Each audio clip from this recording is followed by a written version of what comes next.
No, he does that all the time, Don, so don't get used to it.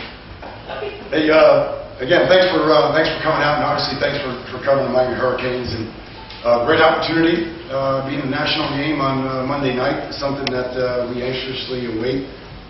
Today was, if you're following at home, today was a Tuesday practice for us. So we just got off the field about 45 minutes ago. We'll watch the tape. Get a chance to settle in, meet with the guys quickly tonight, and then we'll move on to red zone and third down tomorrow. So, without belaboring, just open up to any questions that you have, and we'll get going. Al, just the position battles that were kind of coming down here at the end. Have any of them wrapped up? No, I think we're still going. I think for some of them it's too early to call. I like our depth in a lot of positions. Obviously. Some of them are settled, like Denzel and Chick. Guys like that are settled in. But if you look at the back four, the secondary, those guys are fighting through it. I think Thurston's had a good camp, so he's done well. Kirby seems to be back now from his ailment. On the other side, Gavois and Casey and Trevor are all still in the mix at tackle. We'll see more of Herndon and Jake O'Donnell now, and Ronnie Regula for sure, as a third or fourth tight end in that situation. Tailbacks are the same that have been all camp, and obviously we need Brad. So we'll probably play 6 or 7 wide receivers as well. Al, is this the first time that you guys have had, you guys as a staff, have had to make a lot of very tough decisions as far as those second and third names on the list, as opposed to maybe in your first few years, it might have been more of the guy, the players kind of decided for themselves. You're right. I was just talking to Gary real quickly just before, just saying, the last 2 years we were counting on so many young guys, really before they had an opportunity to learn the systems or be ready to go. We're counting on a lot of young guys this week, but they're not in the starter role, and they're not really in the significant role. They're significant roles in terms of our locker room, in terms of us executing. But they don't have to shoulder the burden.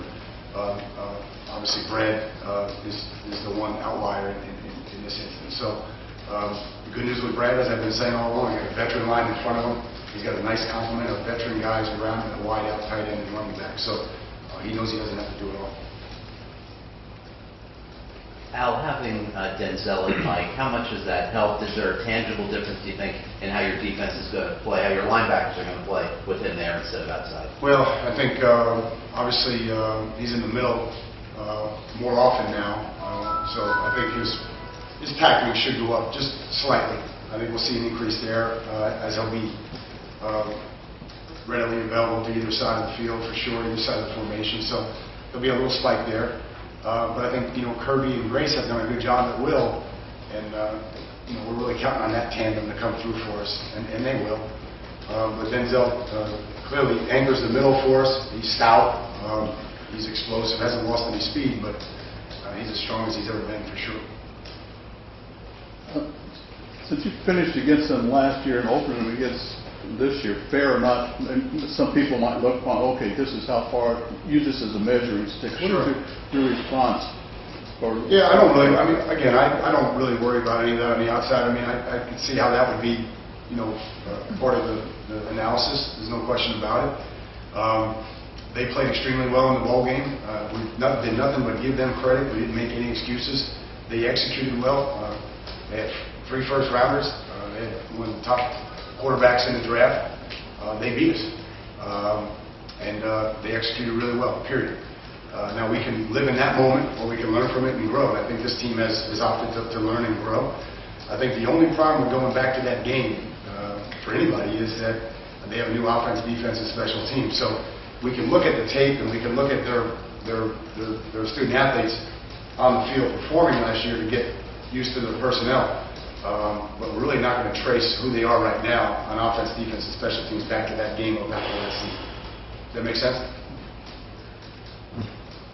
Kind of a follow-up, Al, even though it makes sense, is it more important to get the bad taste out of your mouth in an arena like this? Again, I appreciate all the jobs you guys got to do and the sound bites and the headlines and everything. For us, we got to take care of ourselves. Opening games are difficult. They're made more difficult when you have new coordinators or new head coach. And that can be compounded when you don't control your variables. So it's really important for us to execute, for us to eliminate the things that cause you to lose, turnovers, mental errors, things of that nature, explosive plays. So everything that you guys have heard me say since the spring, that we need to tackle well, we need to stop the run, we need to get off the field on third down, we need to run the ball better on offense, we need to get in third and manageable better, we need to convert on third down. All of those things come into play, and the good news is we should be playing a markedly more experienced team in ourselves than we put on the field at the same time last year. So we have a lot of veterans coming back, and we need to use that poise and leadership in this game. What kind of atmosphere are you expecting there? And then also, what are you going to say to Brad during the game or maybe before the game to help him through? Yeah, I'm really not going to say much to Brad. I mean, Brad is Brad. He's been consistent in his approach. So why would we change our approach with him? I think he's got great support from Jake and Ryan with him on the trip. Those guys have been great throughout the competition. They know their job is to get ready to play, A, and B, support the guy who is playing, which is Brad right now. We're not going to change anything we do. He's got a great cast around him. And in terms of the environment, it will be as loud as any environment that we'll ever play in. We understand that. We know that. And that's what makes college football great. So it's a great challenge for us. Al, is it going to be tough to wait until Monday night, and are you planning to just watch games on Saturday? What kind of is the plan with having to wait? Well, to be honest with you, we're practicing Saturday, so I'm going to let them sleep in a little bit Saturday and then go get something to eat and come back and watch the film, so we're not here late at night or anything like that. So it'll be a pretty busy Saturday. Are the TVs going to be on in the building, Chrissy? You bet. I mean, they were, for all the Florida games last week, they were on. So they're going to be on. Be a fan, just enjoy it. Understand and appreciate the opportunity that they have Monday night, but don't get too entrenched in it and worry about different teams or anything like that. We have a good focus right now, and again, this is about us, and the only thing that we can predict about Monday night is that it's going to be unpredictable. Yeah, is there anything pre-planned for Jake to play at all Monday night, or is the plan right now for Brad to go to the... No, and again, that's a great question, Gary, but both call sheets for either one that's in the game are very similar. So we don't really have to change much. It was probably a little bit different when Steven and Ryan a year ago, just because of Steven's physical attributes and his speed and his ability to get on the edge and all that. So I think this game plan is really, there won't be, if Jake enters the game, there won't be a change in how they're structured. Is there anything pre-planned to No. play him? Or? Sorry, I didn't answer your question Yeah. specifically, no. Al, is there any thought that there's a perception that with freshman quarterbacks, sometimes they're going to be growing pains, you just have to live through that. Can you, with Brad, can you have that patience? Because obviously you want to win now. No patience. I mean, he's our quarterback. He's going to do great. He's going to execute really well. He's been doing really well. Again, we didn't say to Chick when he was a sophomore, hey, you're a sophomore again. We didn't say to Duke when he was playing, hey, you're a freshman running back. And we're not going to say that to Brad. Brad's worked really hard. Over the last 16 weeks, he's earned this job between the lines, and that's it. There's no qualifiers. As you guys know, in the past, there was no qualifiers ever here. As difficult as it was to play as many young guys as we did 2 years ago, that's it. So he's the exception this year in terms of a freshman that has to start. Now, there's true freshmen have obviously played in the past. This isn't anything new, but just, most of them come in early, they enroll early. What is it about Brad that gave you so much confidence that, hey, it doesn't matter, he's only been here a couple months? Yeah, I don't know. I mean, all I can say to you, man, is just really sharp. First of all, not many mechanical flaws. So it wasn't like you were dealing with fixing the mechanics of it. And then the young man went and lost 20 pounds and got in condition. So you weren't dealing with mechanics and something physiological in terms of their condition. Okay, so there's two pluses, right? And then whatever he learned via videotape or book, transferred to the field, spatially and conceptually. So That's what enabled him to do this.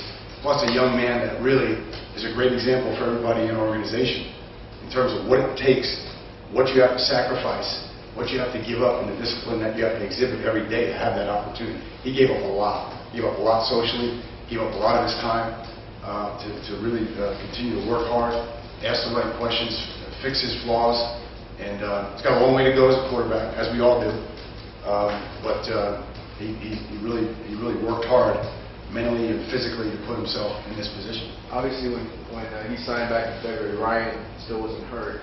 When you guys signed him, do you think this guy could start from day one? No, we obviously thought he would compete,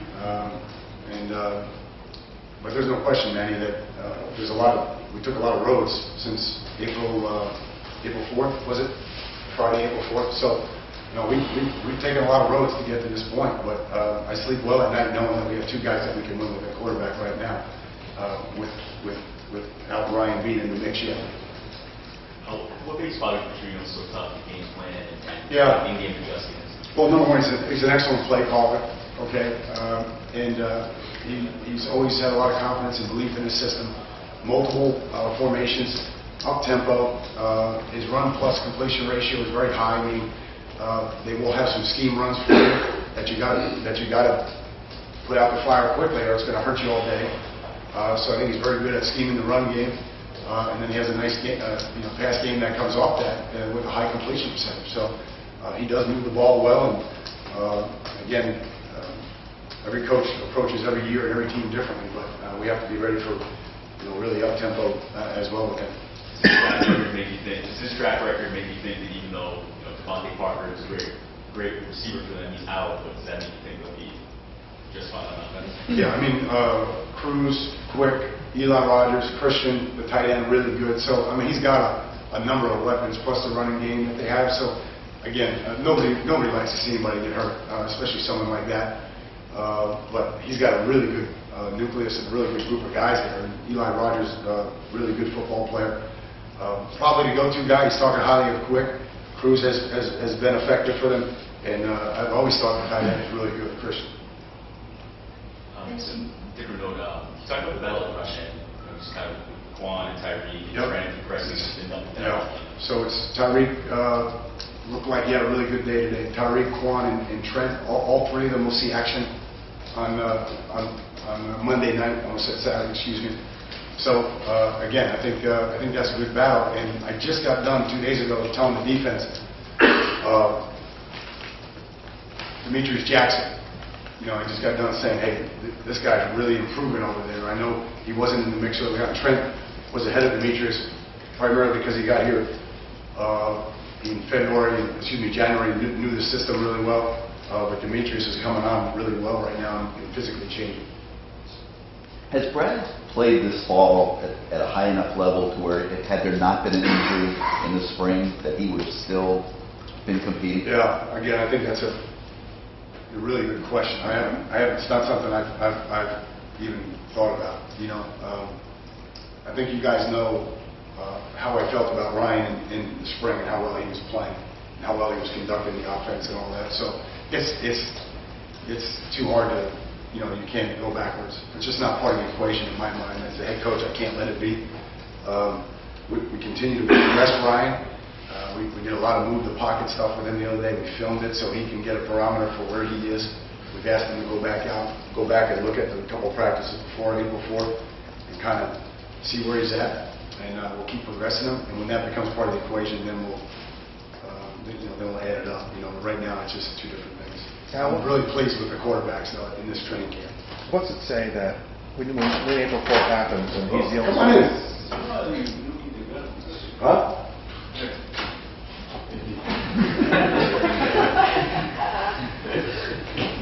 Yeah, I got it. When April 4th, Right? everybody does their part of that. Ryan gets hurt. He's the only guy that's obviously thrown a pass up on the team. Not counting Gray, of course. Yeah.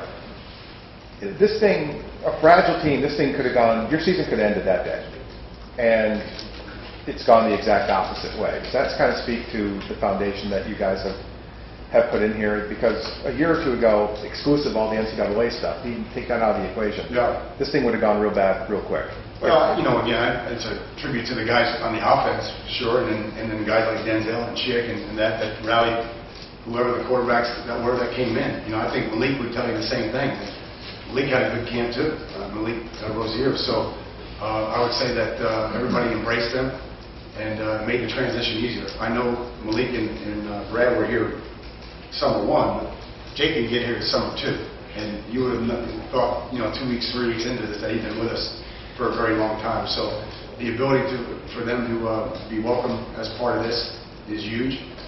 And as I said, you know, we got to go out and prove it, Tim. There's no question about it. We go out and prove it. But we have 2 quarterbacks right now playing really well for us. And I feel like if either one of them enter the game, you know, Monday night we can win them.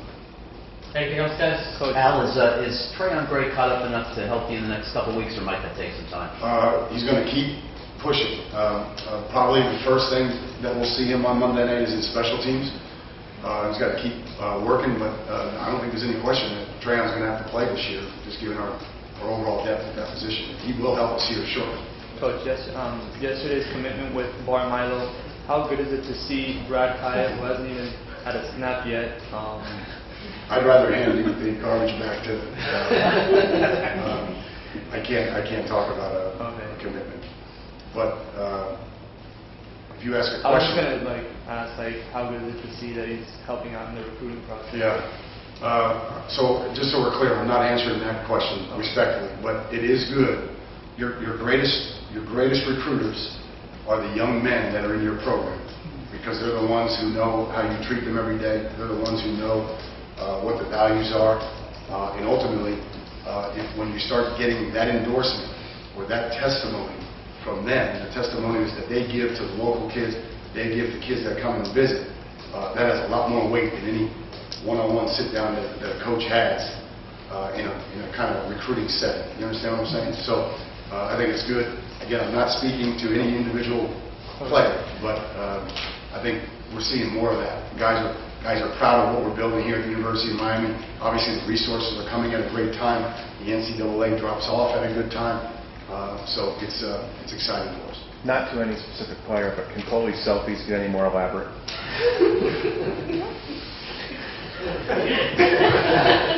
That was a good one yesterday. Come on. Good night, everybody.